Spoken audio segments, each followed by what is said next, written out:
Yeah, yeah, yeah, yeah,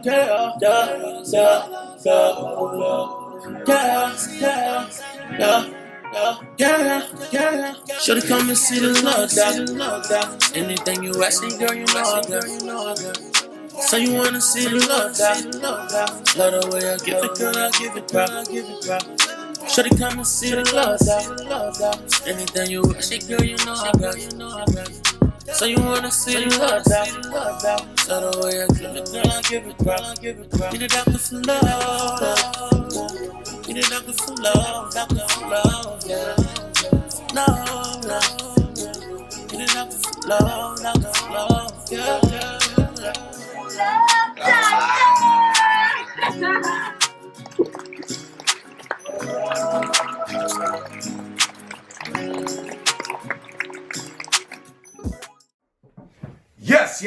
Yes. Welcome to the Love Doctor Show. I am your host, Dr. Levi Love, relationship specialist. I specialize in relationships, helping to help people gain insight on their relationships and avoid conflict.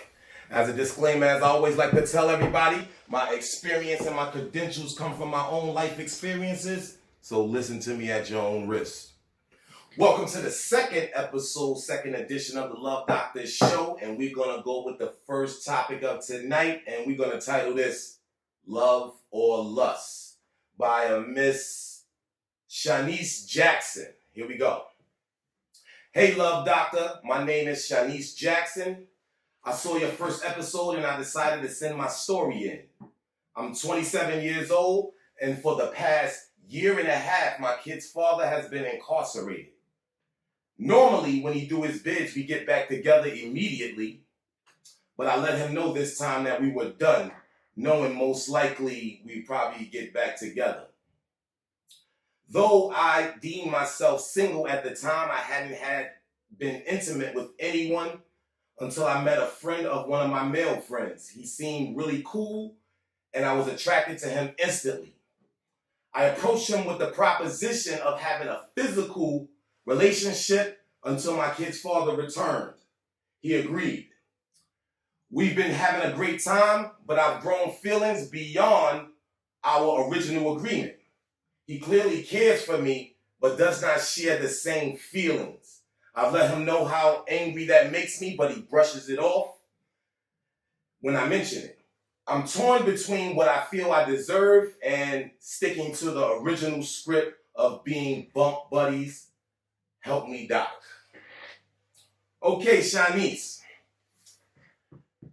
You entered into what people call bump buddies, friends with benefits, things of that nature. Okay, and it seems like it was actually your idea to do. So we're gonna have to make sure we put that in the forefront. It seems like that thing was itching, as it does with males and also females as well. Get to the point that, they have the urge to be touched in some type of manner. Women seem to be able to hold out a little longer than the females seem to hold out a little longer than the men, but eventually they crack as well, and that's just justifiable. It's human nature. So basically, you knew you were going to enter into a relationship once again when your kid's father come home, so you were looking for something that would be quick and you can be done with it with no strings attached. So you approached them on that. And that's where I feel like you went wrong, because you were originally with knocking boots, hitting the skins, bumping and grinding, but you got attached to the situation. And this is why I don't agree with most females can't get into a situation like that, because females are receivers, males are penetrators, throwers, all right? And females' love comes from within. So it's not likely, and I say about a 89% chance that a female is going to grow feelings for a situation when y'all are sharing a connection. What most people don't realize, when you're having sex, you might be doing it not in a relationship, just being friends, but you're sharing energies. And especially when you're dealing with a woman and you are penetrating a woman, this is where their love is, on the inside. And being on that inside, you're definitely going to feel a certain way about the people who you let in here, at least most females. That's why I say about 89%. All right? So this is why I don't recommend that, because females tend to grasp a little bit tighter when they're dealing with that. Now, don't get me wrong. I know y'all got a couple gangsters out there, and y'all like, you crazy as hell, I can do that. Nah, that's y'all. Y'all that other 11%. That's y'all. You know what I mean? But most females tend to grasp onto somebody that they're sharing their body with.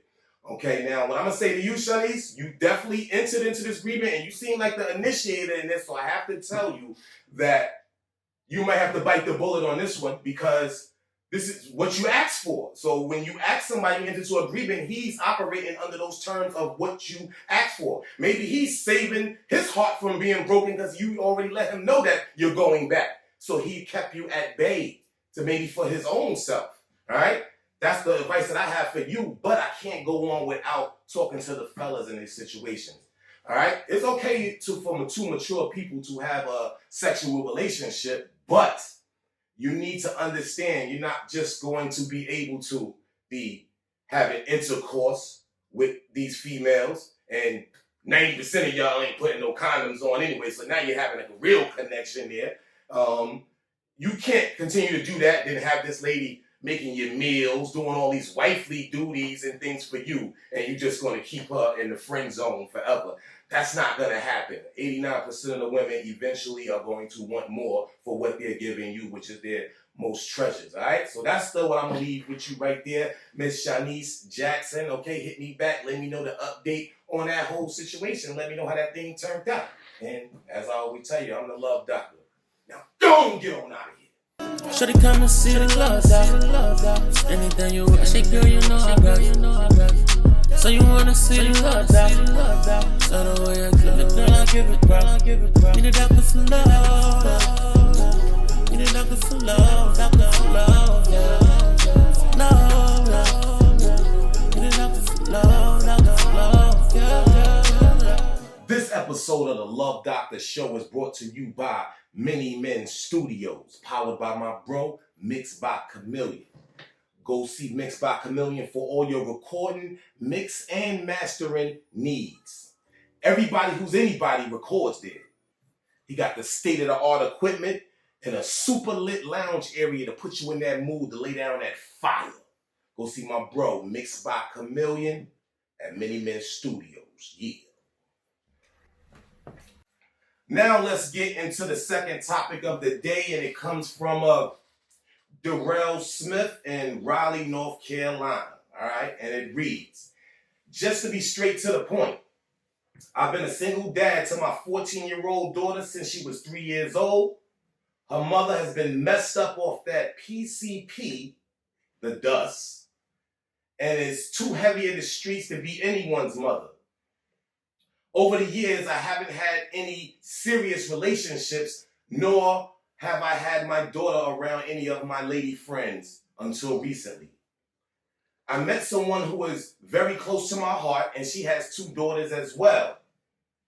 Now that my daughter is older, I feel it's safe to introduce and see where this takes us.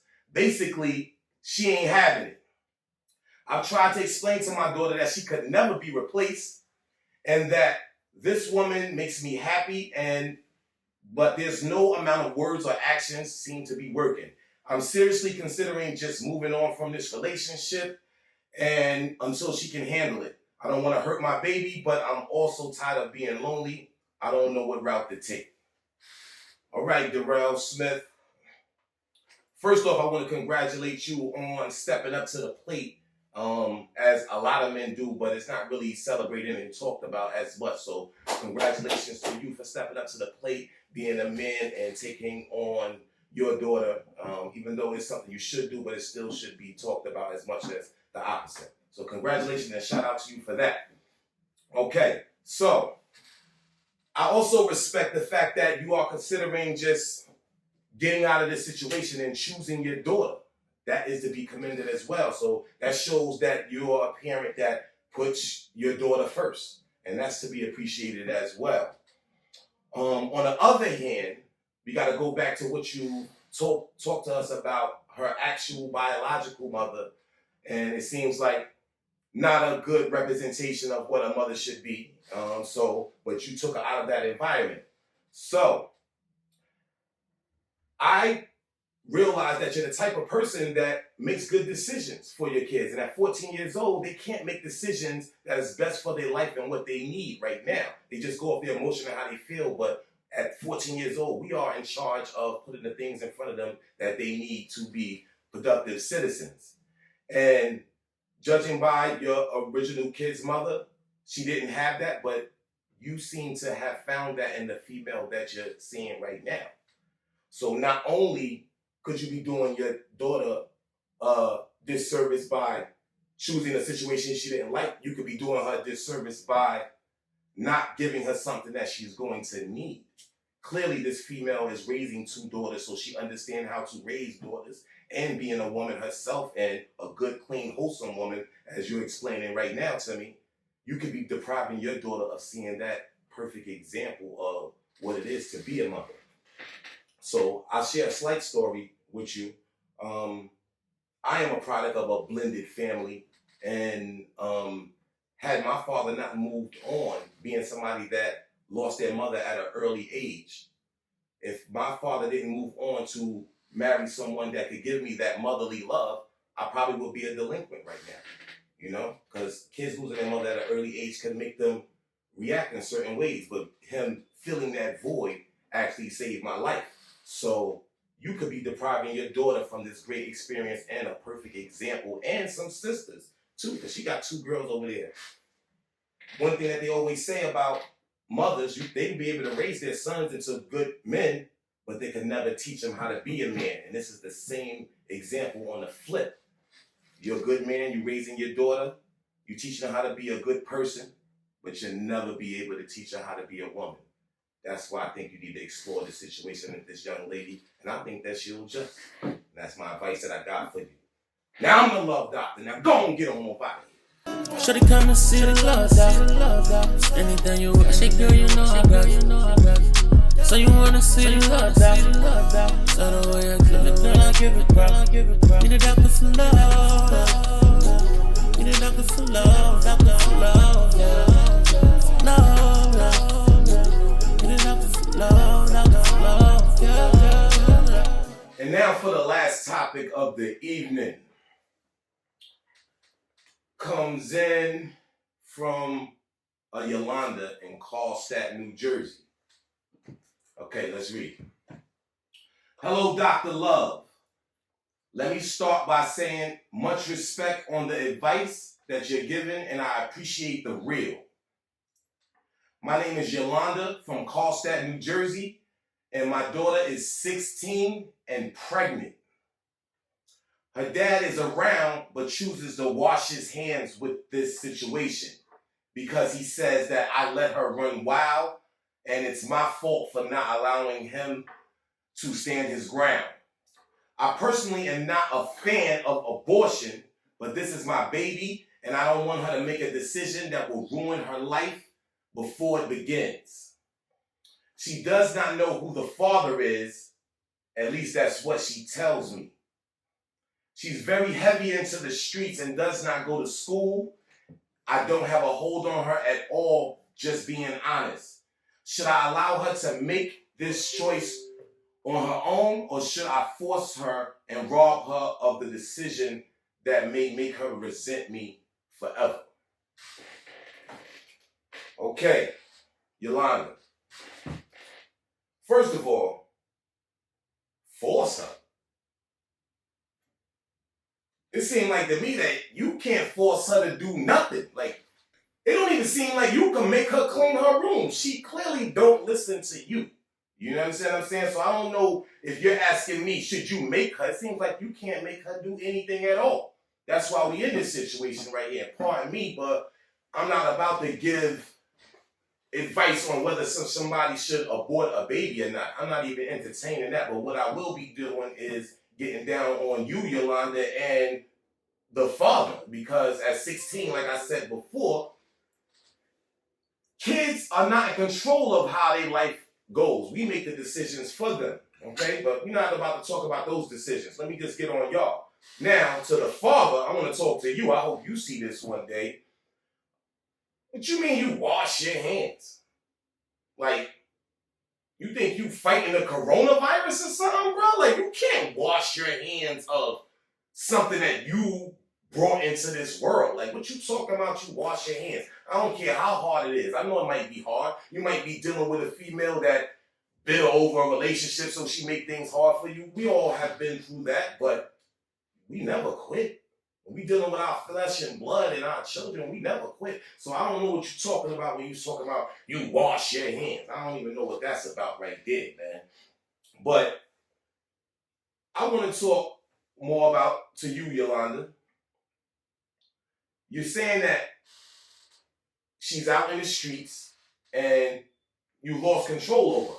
It seems like to me that you're not working with daddy too well, okay? It's clear that you need some help, but you sound like somebody that refuses help. Not to make judgment. If I'm wrong, correct me if I'm wrong. Just talking from my experiences and things that I've seen in my life and in my friends' life. I don't see anything in this where you reaching out to the father. This is a collective effort. The two people that came to create this child should be making the decisions for this child.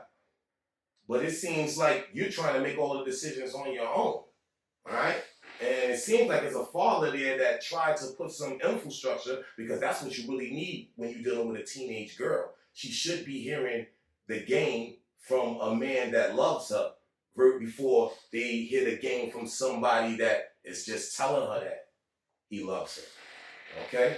So I'm seeing that y'all really not working together. And that's what I'm going to make my diagnosis about on y'all. Y'all need to start coming together to put y'all differences aside. You didn't tell me about the differences, but I know you're leaving out something.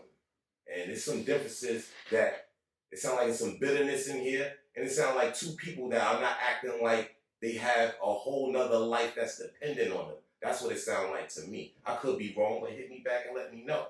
So I'm not about to tell you whether you should make this decision of keeping this child for your daughter. I'm not even entertaining that. I want to talk about y'all two as parents getting together, making better decisions for your own lives, because you know that it affects the lives that you bring in the world. And I'm going to just leave that right there. Now, I'm the love doctor. Go on, get on the body.